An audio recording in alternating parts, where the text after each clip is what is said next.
ضرورت اس بات کی ہے اور بہت شدت سے اس بات کی ضرورت ہے کہ ہمارے دل کی جو مسجدیں ویران پڑ گئی ہیں ان مسجدوں کو آباد کیا جائے، ان مسجدوں کو زندہ کیا جائے۔ دل کی مسجدیں زندہ ہوں گی تو ایسی معلوم نہیں کتنی مسجدیں بن جائیں، اور دل کی مسجدیں زندہ کب ہوں گی اس کے لیے اللہ رب العزت نے ایک دم پہلے ہی مرحلے میں اس کا ایک اصول بتا دیا تھا۔ کچھ وقت ہے، میں 10-5 منٹ بولوں۔ دیکھیے، ہم سبھی جانتے ہیں کہ دین اسلام کی بنیاد 5 چیزوں پر ہے۔ ہم علماء کے درمیان بہت سارے علماء بیٹھے ہوئے ہیں، اور ہماری اہل حدیث عوام کی ایک بڑی خوبی یہ ہے کہ وہ جمعہ کے خطبات سے بہت کچھ دین کا حصہ سیکھ لیتی ہیں۔ تو اسلام کی بنیاد بنی الاسلام علی 5، آپ لوگوں نے سنا ہوگا کہ اسلام کی بنیاد 5 چیزوں پر ہے۔ دین کا جب نزول ہوا، پہلی وحی نازل ہوئی اللہ کے رسول صلی اللہ علیہ وسلم پر، تو کلمہ شہادت لا الہ الا اللہ کا نزول ہوا؟ نہیں نا۔ نماز کی بات ہوئی؟ نہیں۔ زکوٰۃ کی بات ہوئی؟ نہیں۔ حج کی بات ہوئی؟ نہیں۔ یہ مسجد جب بن رہی تھی تو پہلے یہ کھمبا کھڑا ہوا ہوگا، پھر یہ کھمبا، پھر وہ کھمبا۔ عمارتیں اسی طرح، اسلام کی عمارت جن 5 ستونوں پہ قائم ہے، اللہ رب العزت نے اس کی شروعات میں ان ستونوں میں سے کسی ایک ستون کی بات نہیں کی۔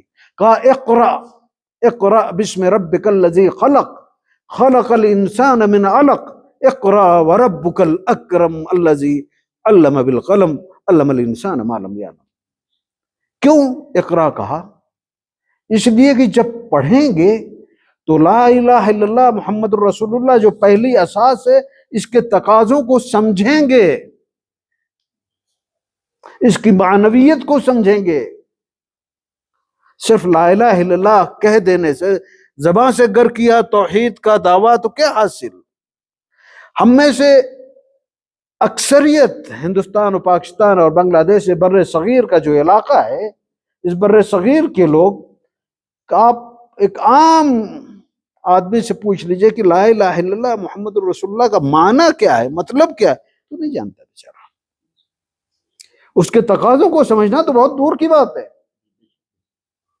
اس کی گہرائی میں پہنچنا کار دارد۔ کیوں؟ اس لیے کہ وہ جو پہلی تعلیم تھی اقرا، اس پر ہم نے عمل نہیں کیا، اس کو نظر انداز کیا۔ ہم پڑھے رہتے تو ہم سمجھتے کہ نماز کا فلسفہ کتنا ایک صالح معاشرے کے لیے، ایک بہت خوبصورت سوسائٹی بنانے کے لیے، ایک بہت ہی محبت بھرا سماج بنانے کے لیے نماز کی کیا اہمیت ہے۔ ہم نے اسے نہیں سمجھا۔ نماز ان الصلاۃ تنہی عن الفحشاء والمنکر، نماز فحش اور منکر کام سے روکتی ہے۔ آپ سوچئے جس سماج سے فحش اور منکر چیزیں دور ہو جائیں کتنا بہترین سماج بنے گا۔ آگے نماز پڑھتے ہیں، باہر جا کے پھر پینے لگتے ہیں،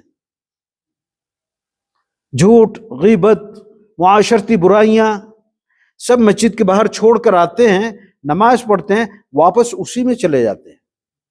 کیوں؟ اس لیے کہ نماز کی روح جسے ہمیں سمجھنا چاہیے تھا، ہم نے اقرا پہ عمل نہیں کیا، اس لیے ہم نماز کی روح کو نہیں سمجھ سکے۔ ورنہ اس نماز کے بارے میں تو رب کا فرمان ہے کہ ان الصلاۃ تنہی عن الفحشاء والمنکر۔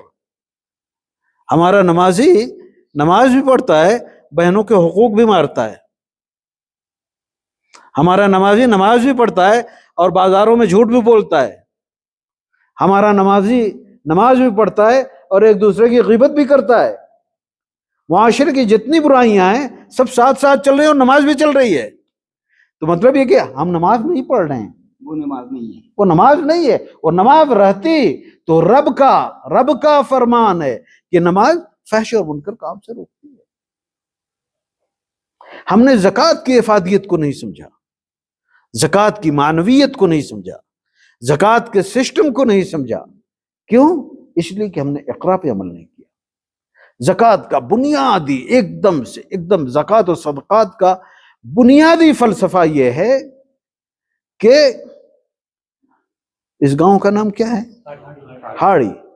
ہاڑی کے مالداروں سے لے کر ہاڑی کے غریبوں پہ خرچ کی جائے. تُؤْخَذُ مِنْ أَغْنِيَائِهِمْ وَتُرَدُّ عَلَىٰ فُقَرَائِهِمْ. ہمارا مسلمانوں کا معاشرہ یہ ہے کہ کشمیر جیسے دور دراز کے علاقے میں یہ پورا کہاں سے ہزاروں میل دور سے بہار، بنگال اور آسام اور ماننے کہاں سے لوگ چندہ مانگنے آتے ہیں اور لے کے جاتے ہیں نا. عمل صالح کی تعریف یہ ہے حکم اللہ کا ہو، طریقہ رسول اللہ کا ہو. زکوٰۃ و صدقات کی ادائیگی کا حکم اگر اللہ رب العزت نے دیا ہے تو اللہ کے رسول نے اس کا طریقہ یہ بتایا ہے کہ تُؤْخَذُ مِنْ أَغْنِيَائِهِمْ وَتُرَدُّ عَلَىٰ فُقَرَائِهِمْ. کچھ علاقے کے مالداروں سے لے کر اس علاقے کے غریبوں پہ خرچ کی جائے گی. ہم اس بنیادی چیز سے دور ہیں نا. کیوں؟ اس لیے کہ اقرا پہ ہم نے عمل نہیں کیا. اللہ رب العزت کا جو پہلا اولین پیغام تھا، اقرا پہ اگر عمل کرتے، ہم دین کو پڑھے رہتے، ہم سمجھتے. ایک تو تعلیم کی اور پڑھنے کی بات آ رہی ہے تو اس غلط فہمی کو میں دور کر دوں. جو لوگوں جو علم کو بانٹ کر چلتے ہیں، عصری تعلیم اور دینی تعلیم نہیں، علم اللہ کا نور ہے. علم اللہ، اور ہر علم ہمارے معاشرے اور سوسائٹی کی ضرورت ہے، سو ہماری ضرورت ہے. سمپل سا ایک سوال ہے میرا، نماز ہم ننگے تو نہیں پڑھ سکتے نا، کہ پڑھ سکتے ہیں؟ نماز کے لیے کپڑا شرط ہے نا. کپڑا بنانے کا علم اگر نہیں ہے آپ کے پاس تو آپ اپنے دینی فریضے کو ادا نہیں کر پائیں گے. آپ کو حج اللہ نے آپ کے اوپر فرض کیا ہے، اگر ایویشن کا علم آپ کے پاس نہیں ہے، جہاز رانی کا علم آپ کے پاس نہیں ہے تو آپ حج نہیں کر سکتے. آپ کہیں گے کہ نہیں ہے، کپڑے تو بازار میں ملتے ہیں، خرید لیں گے کپڑا وہاں سے. جہاز کی کمپنیاں تو ہم کو لے کے جا رہی ہیں. آپ جانتے ہیں، اب معلوم نہیں آپ کے یہاں ماحول بنا ہے یا نہیں، ادھر شمالی بمبئی وغیرہ کے علاقوں میں، دلی وغیرہ تک بعض معاملات میں وکیلوں کی جماعت نے متفقہ یہ فیصلہ کر دیا کہ ہم مسلمانوں کا مقدمہ نہیں لڑیں گے. سمجھ رہے ہیں؟ اگر آپ کپڑے نہیں بنا رہے ہیں اور کپڑے بنانے والوں نے طے کیا کہ ہم انہیں نہیں دیں گے، آپ نماز پڑھ پاؤ گے؟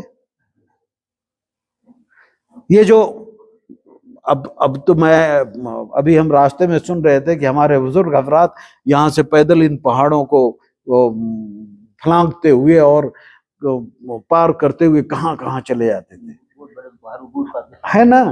ہم تو نہیں جا سکتے نا. آج حج کرنے جا سکتے ہیں، اس کے لیے جو ذرائع ہیں اس کو ہم کو استعمال کرنا. اس ذرائع میں ہمارا کنٹریبیوشن کیا ہے؟ ہمارے بچے، کتنے بچے ایویشن انڈسٹری میں جا رہے ہیں؟ بات سمجھ میں آ رہی ہے؟ معاشرے اور سوسائٹی کو ایک طبیب کی ضرورت ہے کہ نہیں ہے؟ اگر وہ طبیب نہیں ہے تو آپ اپنا علاج کہاں سے کریں گے؟ تو اس لحاظ سے علم کو تقسیم نہیں کیا جا سکتا ہے. جس طریقے سے ایک صالح معاشرے کے لیے کچھ علماء کی ضرورت ہے، کچھ. قرآن نے واضح طور پر کہا ہے فَلَوْلَا نَفَرَ مِن كُلِّ فِرْقَةٍ مِّنْهُمْ طَائِفَةٌ لِيَتَفَقَّهُوا فِي الدِّينِ. چند لوگ نکل کے دین سیکھیں، کیونکہ چند ہی لوگوں کی ضرورت ہے دین کو سمجھانے کے لیے. باقی لوگ سوسائٹی کی جو دوسری کام ہے اس پر اپنا اختصاص حاصل کریں، اس کو حاصل کریں اور اس لحاظ سے معاشرے اور سوسائٹی کی خدمت کریں. ہم نہیں سمجھے اس لیے کہ ہم نے اقرا پہ عمل نہیں کیا. حج، میں بنیاد کی بات کر رہا ہوں. حج کے بارے میں یہ ہے کہ آدمی جب حج کر کے واپس لوٹتا ہے تو ایسا لوٹ کے آتا ہے جیسے آج ہی اپنی ماں کی کوکھ سے جنما ہو، صاف ستھرا. ہمارے کتنے حضرات حج سے آتے ہیں، عمرے سے آتے ہیں، لیکن فارسی کے ایک مثل یہ ہے کہ اگر عیسیٰ کا گدھا مکہ جائے اور واپس آئے تو گدھا ہی رہے گا، جیسے جاتے ہیں ویسے آتے ہیں، جیسے جاتے ہیں ویسے آتے ہیں، کوئی فرق نہیں پڑتا۔ کیوں؟ اقرا پہ اگر عمل ہوا رہتا تو ہم حج و عمرہ کے احکام، مسائل، فضیلت دلوں پر اور اپنے جسموں پر، اپنے نفس پر ان عبادتوں کے کیا اثرات ہوتے ہیں، کیا اثرات مرتب ہوتے ہیں، وہ ہم حاصل کرتے ہیں۔ ہم نہیں کر سکتے۔ تو میرے بھائیوں، ضرورت اس بات کی ہے کہ ہم دین کو سمجھیں، دین کی روح کو سمجھیں، اور اسے زندہ کرنے کے لیے ان مسجدوں سے کہیں بہتر اور کہیں پہلے دل کی مسجدوں کو آباد کرنا ضروری ہے۔ یہ مسجدیں آباد ہوں گی تو ہمارا سارا نظام آباد ہوگا، اور ہم ایک روایتی مسلمان ہونے سے بچیں گے اور ایک پریکٹیکل مسلمان بنیں گے۔ اللہ رب العزت سے دعا ہے کہ اللہ تعالیٰ ہمیں دین کو مکمل طور پر سمجھنے کی توفیق عطا فرمائے۔